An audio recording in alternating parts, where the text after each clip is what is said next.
네.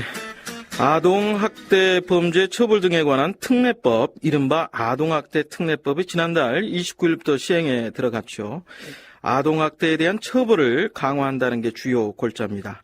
인력이나 예산이 충분히 확보되지 않은 상황에서 가해자에 대한 처벌만 강화한다고 과연 실효성이 있겠느냐, 이런 지적도 나오는 상황인데요. 중앙아동보호전문기관 장화정 관장님 연결해서 이야기를 좀 나눠보도록 하겠습니다. 관장님, 안녕하십니까?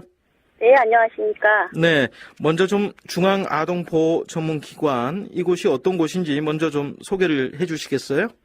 네, 중앙아동보호전문기관은 전국 51개 아동보호전문기관을 지원하고 정책을 만들어내고 또 우리 상담원들의 역량을 강화하는, 그리고 또 상담원들이 이제 사례를 관리하면서 DB를 운영하고 있습니다. 그런 DB를 통해서 통계 작업을 하는 그런 기관입니다. 네. 그러면 그곳에서 보호받고 있는 아동들이 있거나 그렇진 않은 모양이네요? 네, 중앙아동보호전문기관은 실무를 하지는 않습니다. 네, 그렇군요. 이 아동에 대한 학대 행위, 어디까지 범위가 되는지 좀 궁금하네요. 네, 아동학대의 의미는 아이들을 신체적으로 또 정서적으로 방치하는 것, 그리고 흔히 얘기는 성폭력 하는 것까지가 전부 다 아동학대의 범죄에 들어갑니다. 네. 이 아동학대라고 하는 거는 아동복지법에 의한 규정이고요. 네. 지금 말씀하신 이 특례법에 의한 아동학대 범죄라고 하는 거는 네. 보호자에 의해서 이루어지고 있는 지금 신체학대, 정서학대, 방임, 네. 성학대를 모두 포괄하는 개념입니다. 아, 그렇군요. 특례법과 또 아동복지법상에 그게 좀 다르네요. 그러니까. 그렇죠. 네. 아동학대 특례법까지 시행이 되는 걸 보면요. 많은 아동들이 지금 학대를 당하고 있다, 그런 얘기인데요. 네. 실제로 우리나라에서 얼마나 많은 아동들이 학대를 당하고 있는 겁니까?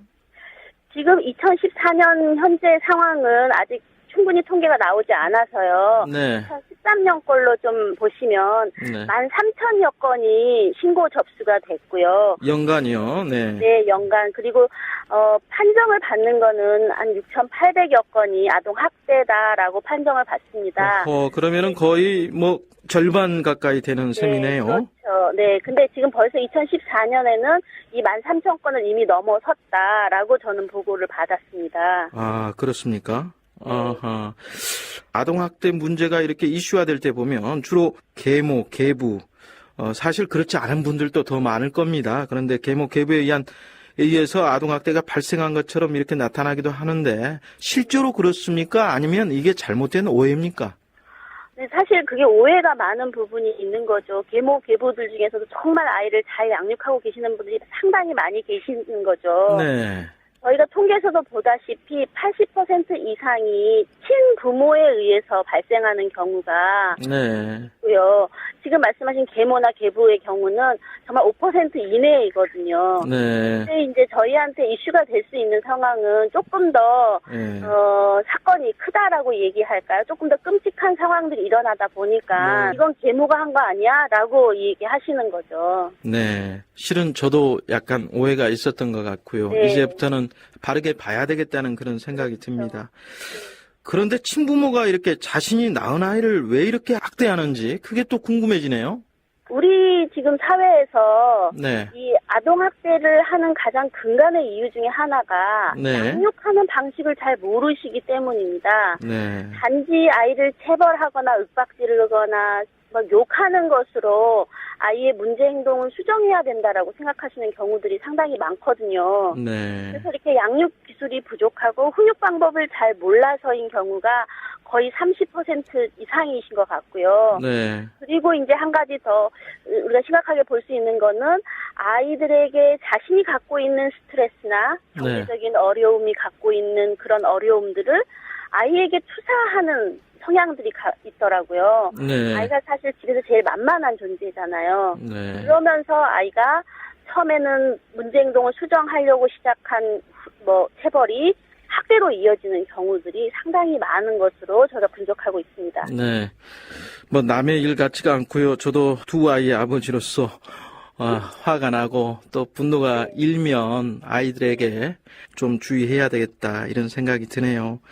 아동학대가 일어나는 가정의 환경, 이것도 아마 제가 보기엔 좀 경제적 문제라든지 가난 때문에 좀 그렇지 않냐 이런 생각이 먼저 드는데요. 그런가요? 어떻습니까?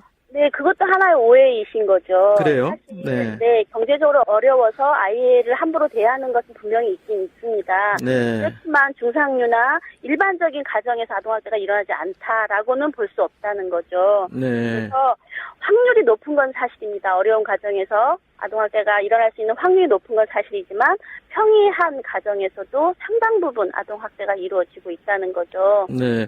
현장에 계시면 아무래도 많은 사례들을 이렇게 경험하실 것 같아요. 관장님도. 최근에 이제 들어온 사례들은 이제 네. 때리는 것은 많이 좀 줄어들으셨습니다. 네. 근데도 이제 여전히 신체 폭력을 사용하시고 그래서 아이가 팔에 골절이 있거나 다리에 멍이 들었거나 그런데 사실 분석을 하다 보면 왜 그러면 엄마가 이렇게 많이 아빠가 이렇게 아이를 때렸냐 하면 네. 아이가 말대답했다부터 시작하는 거죠. 그러니까 저희는 아니 많은 방법 중에 아이의 말대답이 엄마를 아빠를 왜 이렇게 많이 화가 나게 만들었는지 저희가 네. 더 궁금해지는 과정이 있는 거고요. 그리고 이제 말을 안 듣는다는 것 자체가 그 기준이 누구냐는 거죠. 부모에 의해서 이루어지는 경우들이 많잖아요. 그렇죠. 그래서 빨리 대답 안 한다. 그리고 애가 어른들한테 공손하게 인사하지 않는다. 네. 그런 걸로 아이들을 소리 지르고 비교하고 비난하고 정서학대가 상당히 요즘은 많이 늘어나고 있는 것으로 보고 있어요. 그래서 네.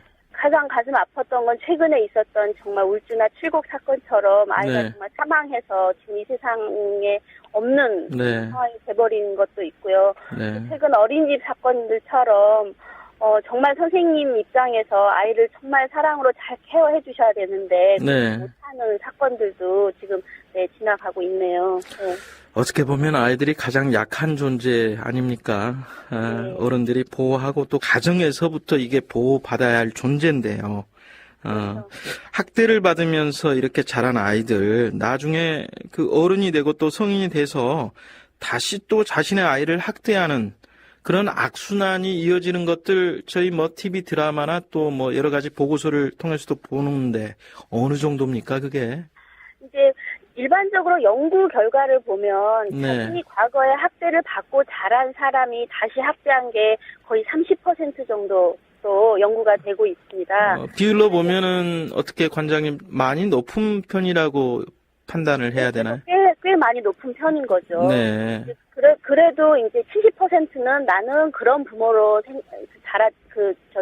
행동하지 않겠다. 나는 네. 우리 부모는 비록 그렇지만 나는 우리 아이를 사랑으로 키우겠다. 이렇게 하셔서 정말 잘 돌봐주시는 부분들이 있긴 하지만. 그 17분은 그렇지 그렇죠. 않다는 거잖아요. 네. 네. 그리고 3명은 또다시 아이를 학대하는 부모가 되고 네. 그 학대가 악순환이 계속되는 거죠. 네. 그래서 이 폭력이라는 걸 사용하는 것 자체가 많은 방법 중에 지금 이 부모는 폭력을 사용하여서 아이의 문제 행동이나 아이를 억압하는 거잖아요. 네. 그래서 이제 이런 부모들이 사실 악순환의 고리를 밖에서 끊어줘야지 스스로 내가 이렇게 학대하는 부모구나 이런 걸 잘 모르시는 경향들이 꽤 많다라는 것이 네. 제가 보고 있는 상황입니다. 그게 문제의 심각성이 또 거기에 있다 이런 네. 말씀이시고 네.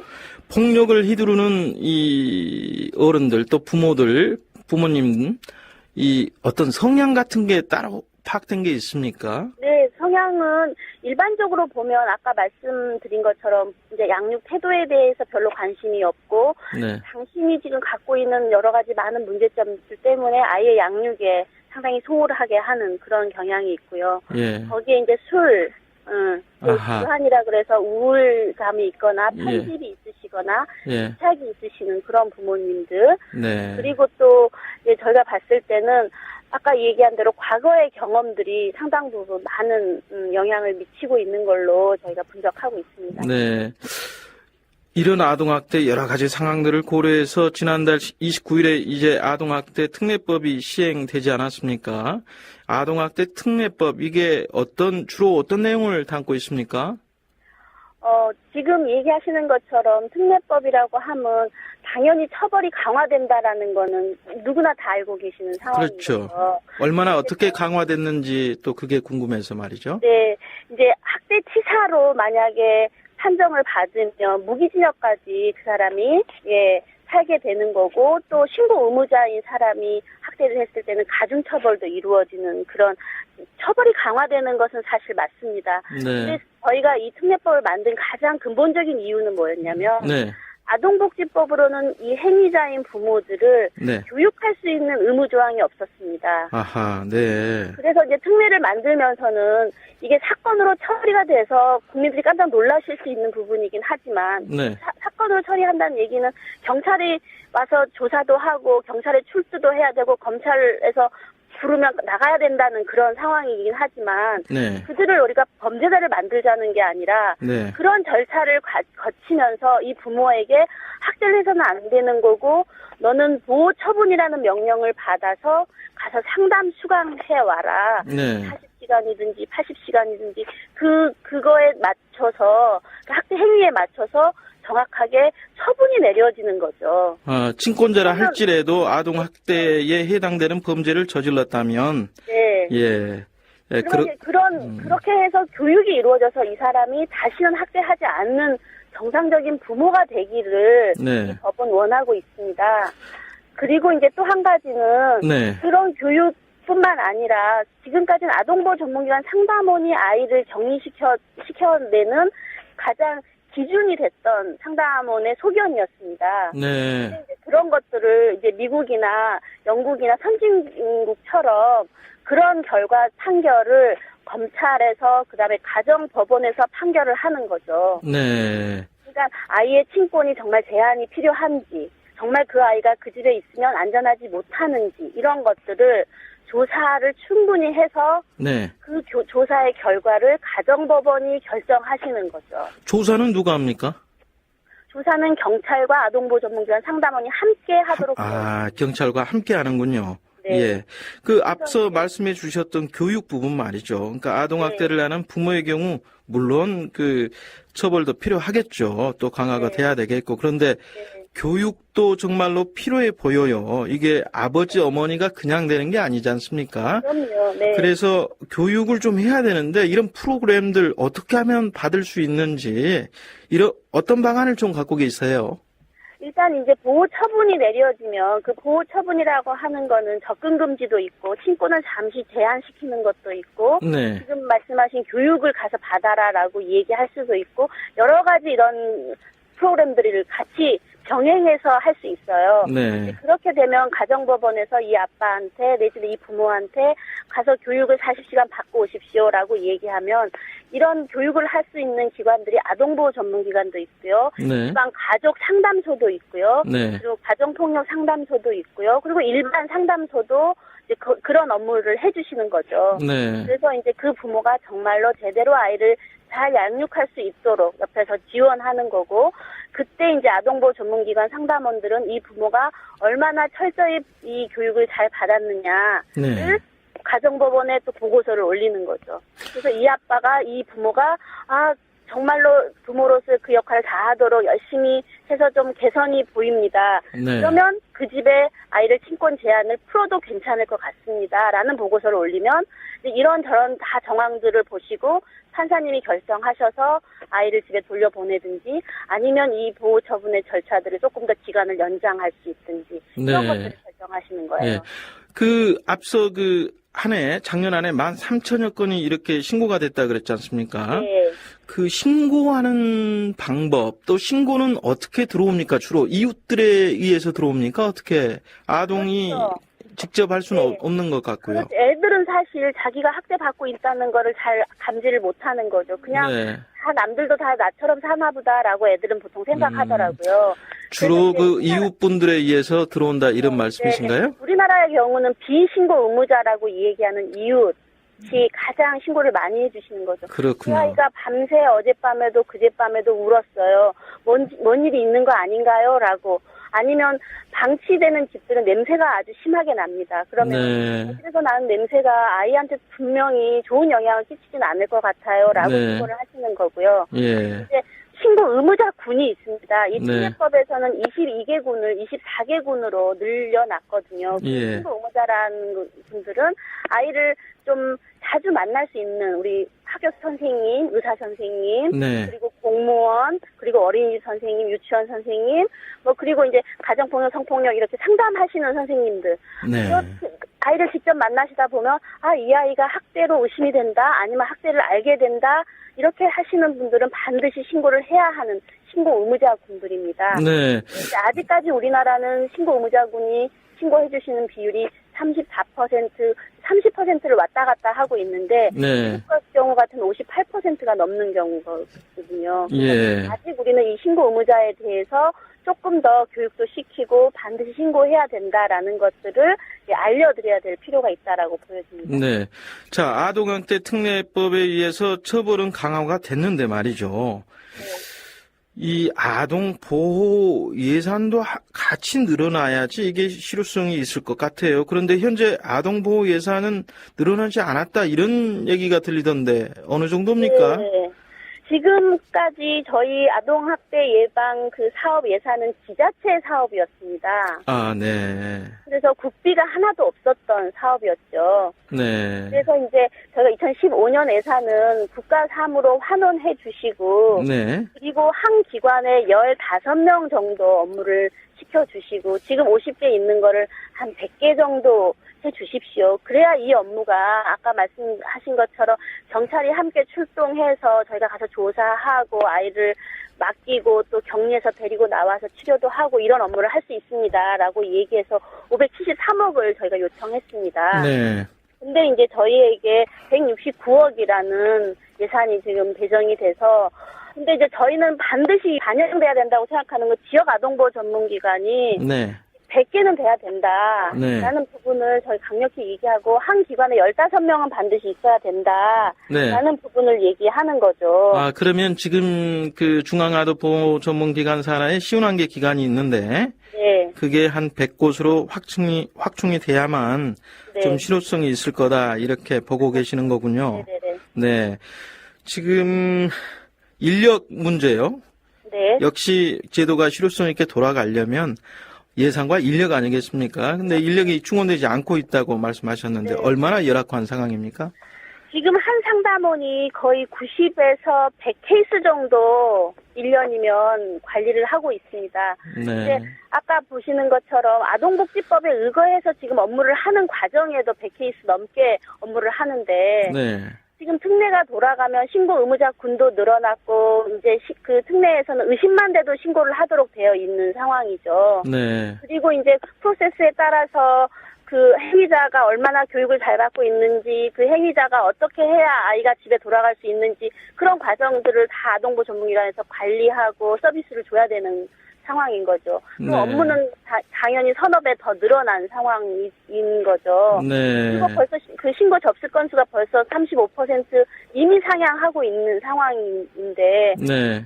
지금하고 똑같이 평균 7, 8명인 수치대로 그대로 그 업무를 해라라고 하니까 네. 저희 상담원들은 그러면 지금 우리가 맡고 있는 100건의 수치보다 더 한 150건, 170건씩 상담원이 맡으면 저희는 정말로 업무를 할 수 없습니다. 그래서 그 NGO 단체는 지난 8월 달에는 15명이 이미 그만두고요. 네. 또 올해 9월 달에는 6명이 그만두는 그것도 뭐 팀장급 아주 업무를 숙달할 수 있는 정도의 수준이 된 사람들이 줄줄이 사표를 내고 있는 그런 상황입니다. 문제는 이 학대받는 아동들을 치료할 수 있는 환경, 또 여건, 또 학대 피해 아동 전용 쉼터라든지 이런 게 제대로 마련돼야만이 이게 좀 아동학대 사후 관리도 잘 될 것 같은데 그렇지 않다는 말씀이시죠, 지금? 그렇죠. 그러니까 지금 그룹홈이라고 얘기하는 그 쉼터도 네. 사실은 36개가 운영되고 있는데요. 네. 지금 36개는 남녀가 구분되지 않고 한 곳에서 어떤 쉼터는 남자 여자아이를 같이 재울 수밖에 없는 방을 따로 써서 재울 네. 수밖에 없는 상황이죠. 그래서 저희도 이제 36개에서 2배 남녀를 나눠 주십시오라고 요청을 드렸음에도 불구하고 네. 이제 그런 부분이 지금 다 책정되지 않았고요. 네. 또 한 가지는 울주나 칠공을 지나면서 사건을 하시면서 그때도 많은 지적을 받았던 것이 어떻게 너네는 그 학대 행위자 앞에서 아이를 조사할 수 있었느냐. 아이를 어쨌든 조사할 때 좀 분리시켜 나와야 되는 거 아니냐라는 지적들을 많이 받으셨습니다. 네. 그래서 이제 그런 지적에 의하면 이제 조사를 하는 과정에서라도 이 아이가 잠깐 쉼터에 와서 좀 안정을 하고 조사를 받고 나가야 되는 거죠. 네. 그러면 지금 이 업무가 돌아가는 이 쉼터가 개수가 당연히 더 많아져야 되는 것은 불보듯 뻔한 상황인 거죠. 네. 관장님. 네. 네, 말씀을 나누다 보니까 시간이 거의 다 돼서요. 예. 네. 관장님 말씀 들어보니까 아동특례법, 이게 아동학대 범죄 처벌 등에 관한 특례법, 시행은 됐지만 역시 반쪽짜리 출발이다, 이런 생각이 좀 듭니다. 인력이나 예산이 충분히 확보됐으면 하는 그런 바람을 가져보고요. 네, 오늘 중앙아동보호전문기관 장화정 관장님과 말씀 나눠봤습니다. 오늘 말씀 잘 들었습니다. 네, 감사합니다.